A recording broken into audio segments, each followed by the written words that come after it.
Welcome to my video, guys. Mabuhay. That is a greeting of welcome from the country Philippines. So it's in the language Tagalog, which is their main language. Philippines is a country in Southeast Asia.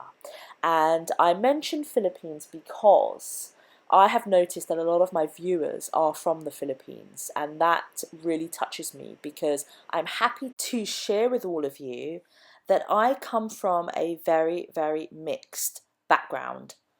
There's just mixes and mixes and mixes. So I have many, many different countries in my blood. I have many different races in my blood. I have many different religions in my blood. And I have many different cultures as a result. And one of those countries that is in my blood is the Philippines. So I am so happy to know that so many of my viewers are from the Philippines. So mabuhay, kamusta ka po? And I am just so happy to welcome you guys.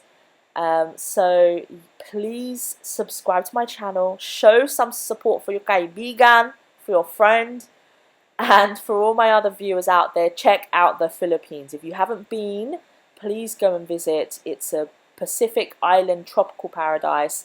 Go straight to the islands, and I would advise to go around Easter because that's probably the best time to go for weather. To avoid the summer, so to avoid July or June to September because it's typhoon season, so it will be raining. But anyway, guys, thank you so much. So moving on to my video for today. So this video is going to be about the late Princess Diana. I am in no doubt that all of my viewers know who Princess Diana was. So I came across an article about never before seen photos of Princess Diana. And this reminded me of a previous article that I also read about letters of Princess Diana. So I decided to do a short video on both of these issues. So firstly, starting on the most current article. This is in the Express and it's dated the 22nd of February. This is about unseen photos of Princess Diana with a 3-month-old Prince William, and Charles being released and put up for auction, so put up for sale. So there are 22 photos in total. Some of those photos have been released online. I'm not going to show you them. I mean, that's a small bit. I'm not going to show you them because you'll see as I speak why I'm not. But it's quoted that these photos were taken at a time when, and in quotes, they were happy, and then end quotes. So this was in September 1982. The photos are taken in Balmoral, Scotland. Balmoral is where the Queen died, and it's where the royal family spend summer holidays. Very secluded, a Scottish estate, which I believe was bought by Prince Albert or Queen Victoria.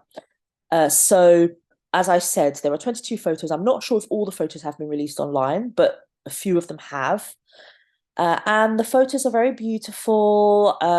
They're very intimate. They show a very loving time in Princess Diana and Prince Charles's life. They've obviously just had their first son, a newborn baby. And so they're obviously very happy and they're on summer holidays. And they're obviously very young photographs of Diana, who I think was about 21 at the time.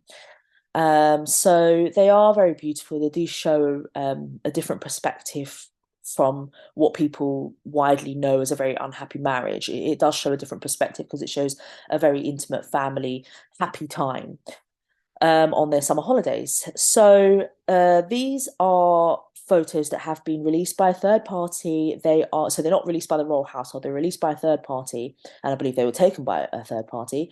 And they are going to be placed up for auction, I believe, soon, if not already. So I feel some kind of way about this. Princess Diana has been dead for, I want to say, over 25 years. And I feel like this poor woman has not been laid to rest. And there has been so much. I mean, there's one thing about speaking about her. I get that, right? I do that. I get that. But when people are constantly leaking unknown information or private information or unseen information, I feel some kind of way about that. A representative from Willingham Auctions in Cambridgeshire, which is, I understand, where these photographs will be auctioned, he thinks that these photos will uh, take tens of thousands of pounds, right? They're going to be sold with their negatives, so whoever buys them also has the copyright. So that's why I suspect not all of them have been released online, because obviously that would be ridiculous. He says that there's a collection of photos and that you'll never come across another set of photos like this. And then he goes on in the articles um, to describe the photos. But obviously he's technically a salesman, right? So you can expect there to be a lot of descriptions of how amazing these photos are, and memorabilia of the royals has gone up. So, and the interest has gone up since the Queen has died, which is quite interesting. So I feel some kind of way about this because you know these aren't photos that the royal family have released themselves, and these aren't photos of public events. These are private photos, photos of private moments and private time, on their holiday. And as I understand, it hasn't been released by the royal household. Now, I'm not suggesting that perhaps they weren't approached by this third party and their consent wasn't obtained or they weren't informed. I'm not suggesting that that hasn't happened, because that might have happened, okay? But I just want to speak more generally about the principle of these are intimate moments, private moments, and they're being sold. They're being released to the public and they're being sold for money. I have no idea if that money is then going to go to charity or what have you. But even then, even if they were sold for charity, I just think, oh, come on, there's so many other ways to raise money for charity. How are you allowing these things to get in the public domain, to be plastered all over the internet, to get in the hands of a complete unknown stranger who has some fascination with the royal family and wishes to pay money to have memorabilia? I mean, it's just that the concept of it, for me, selling that privacy of the late Princess Diana, of the Queen, of Charles, of the late Queen, it doesn't sit well with me, because I think of myself in the same situation, and if I passed away, not suggesting that I'm in any way a public figure or in any way interesting as the late Princess Diana, but you get what I'm saying, right? It's like, come on, I I would just be totally distraught that that is sold out into the public domain for money. It's not even given or gifted or sold to someone within your circle. It's shared among people you love or whoever. It's sold to some unknown human being. You don't even know what they're going to do with it. To me, it's just a bit much, and it's selling her private moment. How is that any better than a paparazzi taking an intimate photo of you on holiday, or you with your family behind closed doors in your home, or from a drone from up above, and then selling it for money to the newspaper? How is that different? I don't think it is. So, I mean, this is one thing. Previously, I'd come across articles such as this. And so this is the 16th of February, BBC News. And this is Princess Diana's letters being sold for auction. And at the time I had heard about this, they were being put up for auction. So then by the time I read the article that her photos were now being put up for auction, it just made it even worse for me, because when I found out her letters were being put up for auction, that made me just irate. I just couldn't believe it. Now, this article is about personal letters, Diana's own handwriting, as you can see from here. And I'm not, again, going to put up pictures of her letters, because I obviously don't agree with this. But they're personal letters that Princess Diana wrote to her friends. Okay? She wrote to her friends. And those friends have put the letters up for auction, sorry. And they want to then use that money to give to Diana's charities, or charities that Diana supported. So, okay, there's a purpose to it. Now, There are 32 letters that Diana wrote to these friends who have put these letters up for auction. So now those letters have already gone to auction. So by the time I had initially heard about this, they were going up for auction. So now they've already gone to auction and they've collected £145,550. Okay. And so apparently that money is going to go to charities that are supported or were supported by Princess Diana. Now, these letters were written to her closest friends. Okay, I'm going to call them best friends, but they're closest friends, whatever, right? She spent Christmas with them when she didn't have the boys and she was lonely when the boys were with the royal family. And she spent Christmas with them, she spent Easter with them, and so forth. Now, these particular letters, or some of those letters, they're so intimate. They're written in her hands. They're written in her words.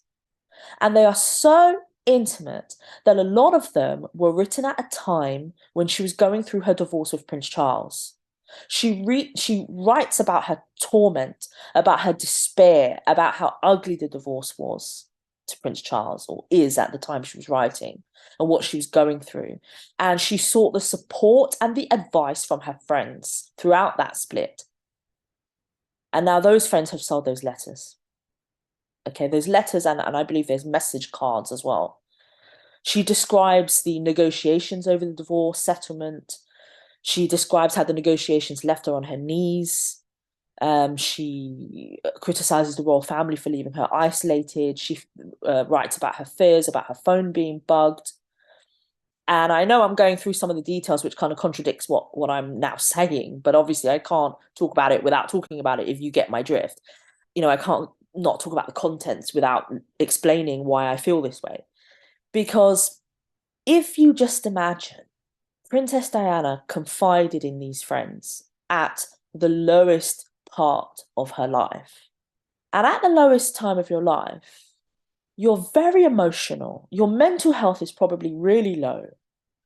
You're in despair. You're so lonely. You're so isolated. You're desperate. And you want to speak to somebody to get it off your chest, to get the pain off your chest, but also to get support and advice, to get comfort, to get love, to get through this terrible time. And so that's what she was doing. Now, that means that what she was writing was not necessarily how she felt at the time. When we are so emotional and in so much pain and despair, sometimes we say things that we don't mean. Sometimes we say things out of context. Sometimes we say things that we regret later. Sometimes we say things that we don't want other people to know we have said. But we do out of pain and desperation. And sometimes when we then get out of those situations and we're so much better and we look back, we then think, oh God, it wasn't actually that bad. Or why did you think like that? Or why did you feel like that? I mean, just think of all the things you've gone through. I know that I've had embarrassing situations where I thought, oh God, what was wrong with you?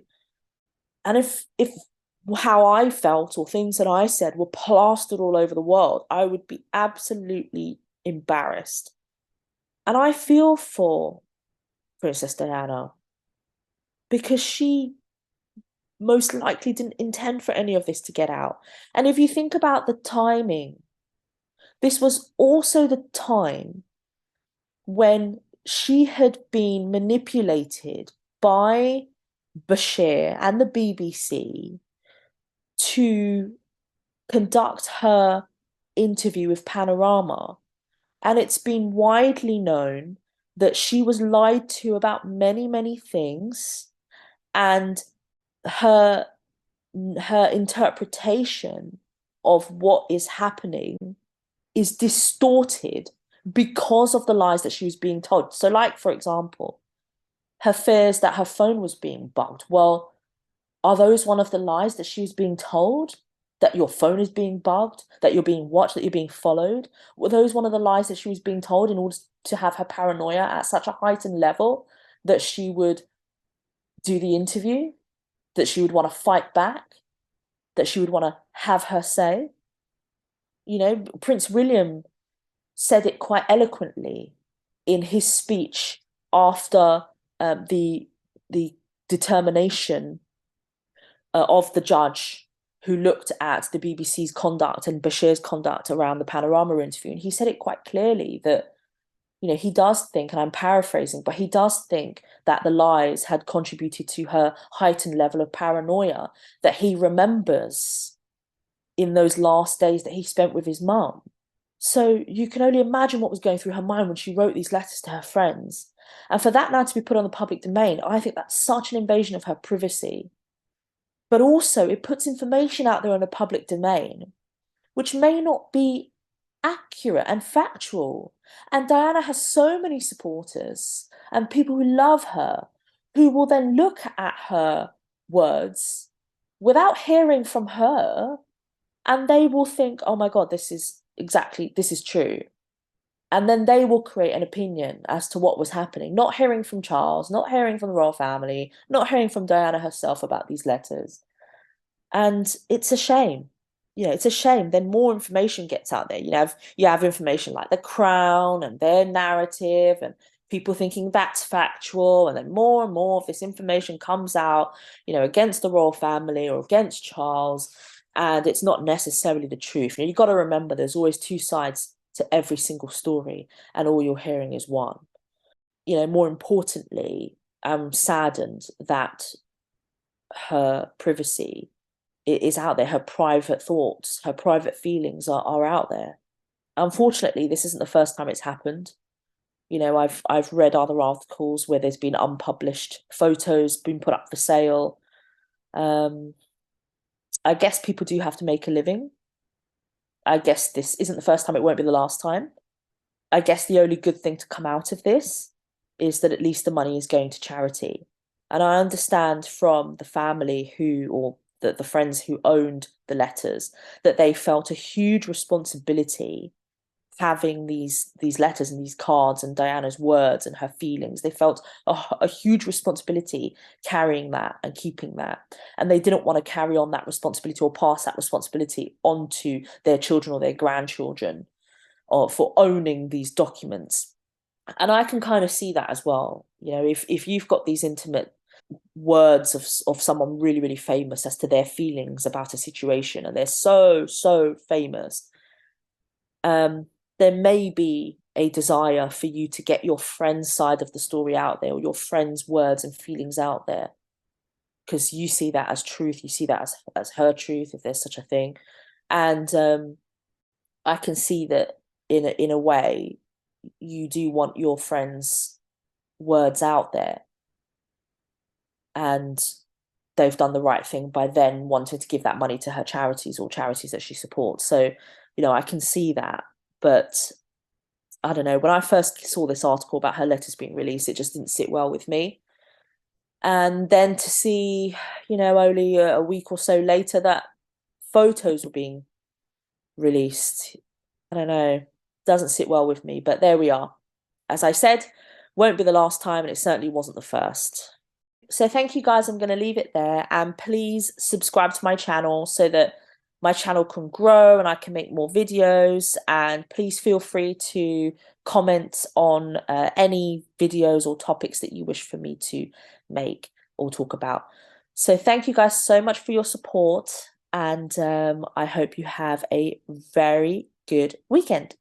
Take care, guys. Bye.